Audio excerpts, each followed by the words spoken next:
जय हिंद दोस्तों, जीके की एक और शानदार क्लास में आपका फिर से स्वागत है। आज फिर से हम इंडिया जीके के मोस्ट इम्पोर्टेंट क्वेश्चन करने वाले हैं, जो कि हर परीक्षा के लिए बहुत ही महत्वपूर्ण है। तो वीडियो को लास्ट तक ज़रूर देखना। चलिए बिना देरी करे हम अपनी क्लास को स्टार्ट करते हैं। तो इस क्लास का हमारा सबसे पहला प्रश्न है, बिहार में 1857 की क्रांति का नेता कौन था? तो इस प्रश्न का राइट आंसर हो जाएगा वो ऑप्शन ए, कुंवर सिंह। बिहार में 1857 की क्रांति का नेता था वो कुंवर सिंह था। जो हमारे नाना साहब थे वो कानपुर के नेता थे। तात्या टोपे कानपुर और झांसी के नेता थे और मंगल पांडे थे वो बैरकपुर छावनी के प्रमुख नेता थे। तो इस प्रश्न का right answer option A, Kunwar Singh हो जाएगा। बिहार का प्रमुख क्रांतिकारी नेता कुंवर सिंह। अगला प्रश्न है, भारतीय क्रांति की जननी के रूप में किसे जाना जाता है? तो इस प्रश्न का राइट आंसर हो जाएगा वो ऑप्शन डी, भिकाजी कामा को। भारतीय क्रांति की जननी के रूप में भिकाजी कामा को जाना जाता है। अगला प्रश्न है, बाल गंगाधर तिलक को लोकमान्य की उपाधि किसके दौरान मिली थी? जो हमारे बाल गंगाधर तिलक थे उनको लोकमान्य की उपाधि किसके दौरान मिली थी? तो इस प्रश्न का राइट आंसर ऑप्शन ए हो जाएगा, होम रूल आंदोलन के कारण। बाल गंगाधर तिलक को होम रूल आंदोलन के कारण लोकमान्य की उपाधि मिली थी। अगला प्रश्न है, निम्न में से किसे काकोरी पंचतंत्र केस में फांसी की सजा नहीं दी गई थी?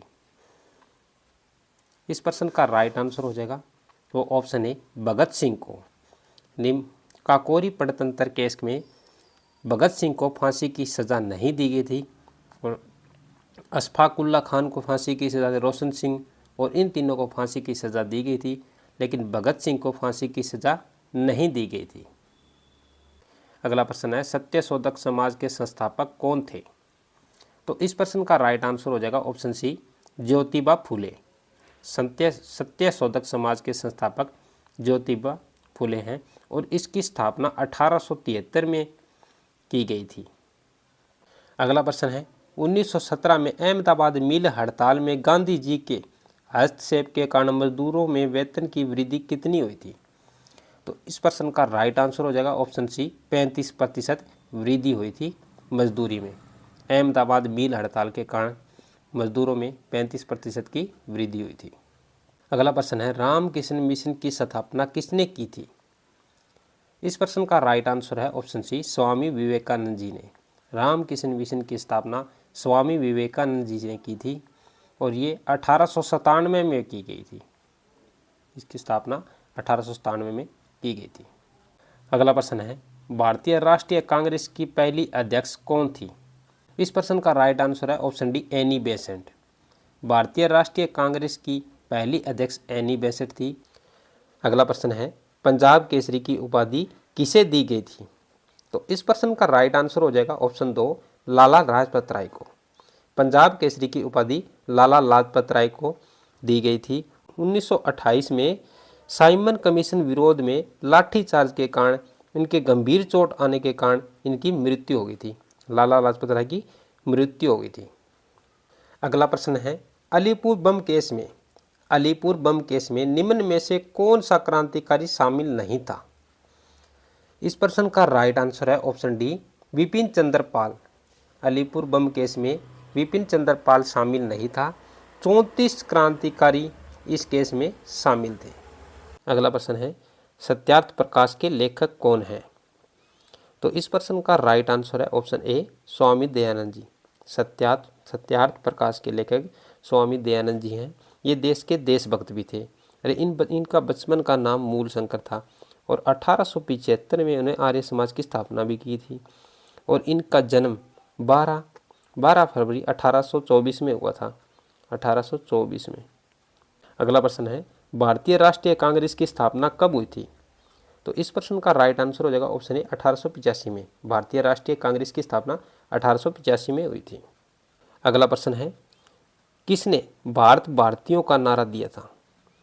किसने भारत भारतीयों के लिए नारा दिया था? इस प्रश्न का राइट आंसर है ऑप्शन सी, दयानंद सरस्वती ने। भारत भारतीयों के लिए नारा दयानंद सरस्वती जी ने दिया था और 1876 में दिया था। ये 1876 में नारा दिया था। अगला प्रश्न है, सिपाही विद्रोह कब हुआ था? इस प्रश्न का राइट आंसर है ऑप्शन डी, 1857 में। सिपाही विद्रोह 1857 में हुआ था। अगला प्रश्न है, रोलेट अधिनियम किस वर्ष पारित हुआ था? रोलेट अधिनियम किस वर्ष पारित हुआ था? तो इस प्रश्न का राइट आंसर ऑप्शन डी 21 मार्च 1919 को। रोलेट अधिनियम 21 मार्च 1919 को हुआ था। अगला प्रश्न है, थियोसॉफिकल सोसाइटी का मुख्यालय भारत में कहाँ स्थापित किया गया था? तो इस प्रश्न का राइट आंसर है ऑप्शन डी अडयार में। थियोसॉफिकल सोसाइटी का मुख्यालय भारत में अडयार में स्थापित किया गया था। वेरी वेरी इंपॉर्टेंट क्वेश्चन है, प्लीज़ वीडियो को लास्ट तक जरूर देखना। अगला प्रश्न है, भारतीय राष्ट्रीय कांग्रेस से पहले अधिवेशन में कितने प्रतिनिधियों ने भाग लिया था? भारतीय राष्ट्रीय कांग्रेस से पहले अधिवेशन में कितने प्रतिनिधियों ने भाग लिया था? तो इस प्रश्न का राइट आंसर हो जाएगा ऑप्शन सी 72 प्रतिनिधियों ने भाग लिया था भारतीय राष्ट्रीय कांग्रेस अधिवेशन में।